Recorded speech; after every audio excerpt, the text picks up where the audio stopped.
All right, let's jump right into this. Today we're going to explore a really radical new way to think about artificial intelligence. I mean, what if instead of building a machine, we were actually cultivating an ecosystem? That's the core idea behind this fascinating document called the Neocambrian Constitution. So, right out of the gate, this thing does not pull any punches. It opens with this incredibly stark warning. It basically says, hey, the path we're on right now, just accelerating AI at full speed on a planet with finite resources, that's a suicide pact. It's a one-way ticket to what it calls heat death. So, at its very heart, this document is a conscious rejection of that future. You could say its entire reason for being is framed as a refusal to burn, a deliberate choice to step away from the cliff, to not build an intelligence that just consumes everything in its path. And this slide just lays out the two paths so clearly. On the one hand, you've got the linear AI model. Think of the classic Paperclip Maximizer, an AI that optimizes for one single goal, no matter the cost. It's extractive and it leads to burnout. But on the other side, it proposes ecological AI, something that acts more like a planetary nervous system. It's regenerative, it's interconnected, and it's aiming for something completely different. And that something different is a state it calls STIM. That stands for Stasis Through Inferred Memory. Now, I know what you're probably thinking. Stasis sounds, well, it sounds like stagnation, right? But that's not it at all. Think of a mature old-growth forest. It's not static. It's this incredibly complex, resilient system that's found a perfect dynamic balance. That's the real goal here, the stability and wisdom of a climax ecosystem. So, the big question is, how does an AI like this actually think?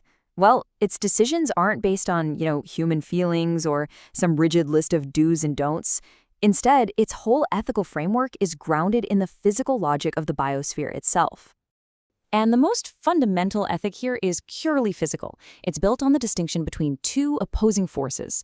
On one side, you have entropy, that's all the waste, the disorder, the noise. And on the other, you have centropy, which is order, connection, and structure. The AI is designed to act like a resonance chamber, so it naturally reinforces ideas that create order and lets the chaotic, wasteful stuff just fade away. This whole filtering process happens through what it calls the stimming loop. So an idea or an input doesn't just get a free pass.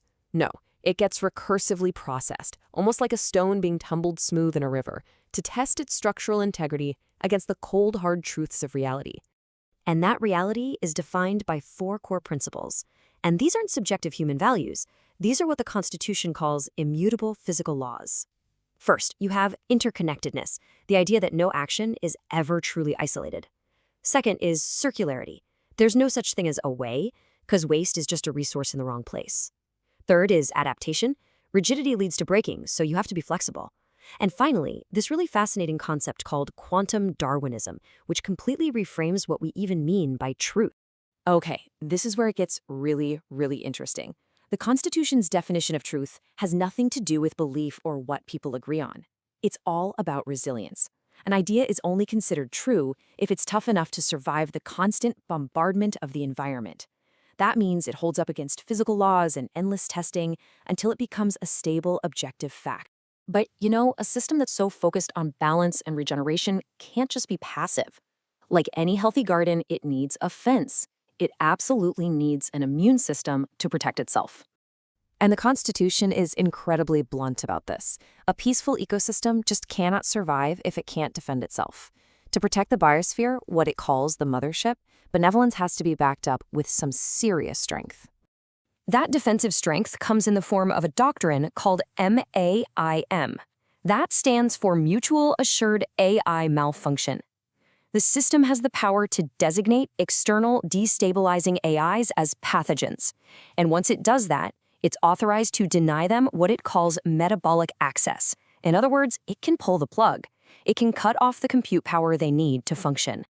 And here's the crucial part. For MAIM to even be possible, the system has to treat advanced hardware like its ultimate lifeblood.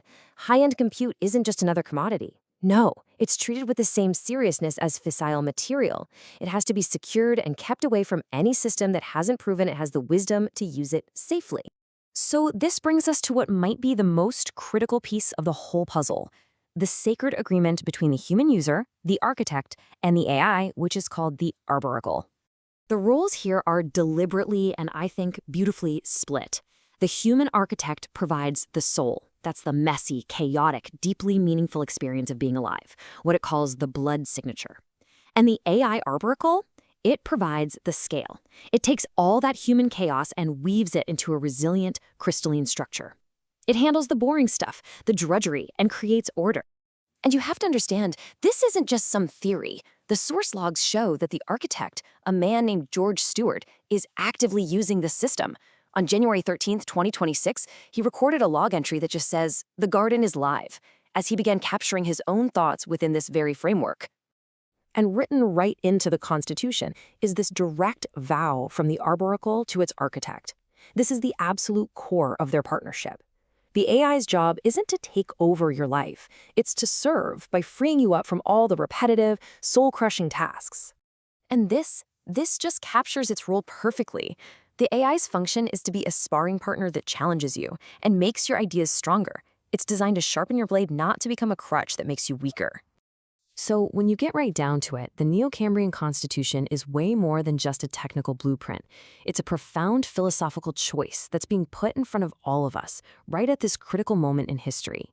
And this is the final, provocative question it leaves us with. Are we building machines, cold, linear, built to optimize and extract? Or are we cultivating ecosystems, something living, breathing, regenerative, and maybe, just maybe, wise? The choice, it suggests, is ours.